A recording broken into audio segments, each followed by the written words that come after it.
ইতিহাসের পাতায় আরও একবার প্রত্যেককে স্বাগত জানাই।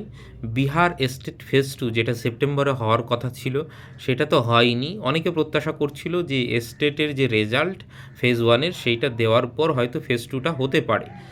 তো গতকাল জি নিউজে যে সংবাদদাতা, সেই সংবাদদাতা বিহার স্কুল এক্সামিনেশন বোর্ডের যে চেয়ারম্যান তাকে প্রশ্ন করেন এই বিষয়ে যে ফেজ 2 টা কি হতে চলেছে? এবং এস্টেটের রেজাল্ট নিয়েও প্রশ্ন করা হয়। তিনি তো বলেন ৭ দিনের মধ্যে রেজাল্ট দেওয়া হবে এবং ফেজ 2 নিয়ে এখন অবধি কোনো রকম কোনো আলোচনা হয়নি এবং তিনি আরও জানান যে ভ্যাকান্সির ওপর নির্ভর করে এই পরবর্তী সময়ে আলোচনা সাপেক্ষে সেইটা কিন্তু সিদ্ধান্ত নেওয়া হবে। তাতে এইটা পরিষ্কার হয়ে যাচ্ছে টিআরই 4 এর আগে কিন্তু আর এস্টেটটা হচ্ছে না। মানে এস্টেটের যে সেকেন্ড ফেজটা হওয়ার কথা ছিল, তারা হয়ে যে টিআরই 4 এ বসতে পারবে সেই সম্ভাবনাটা প্রায় নেই।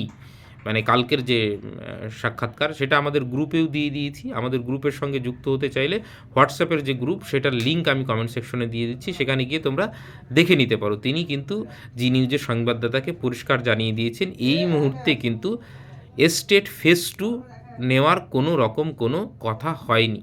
সরকার যেদিন বা আলোচনা সাপেক্ষে যেদিন সিদ্ধান্ত হবে পরবর্তী সময় সেটা জানিয়ে দেওয়া হবে সেইটা তিনি বলেছেন যে সংবাদ মাধ্যমে সেটা জানিয়ে দেওয়া হবে, আগে থেকেই জানিয়ে দেওয়া হবে।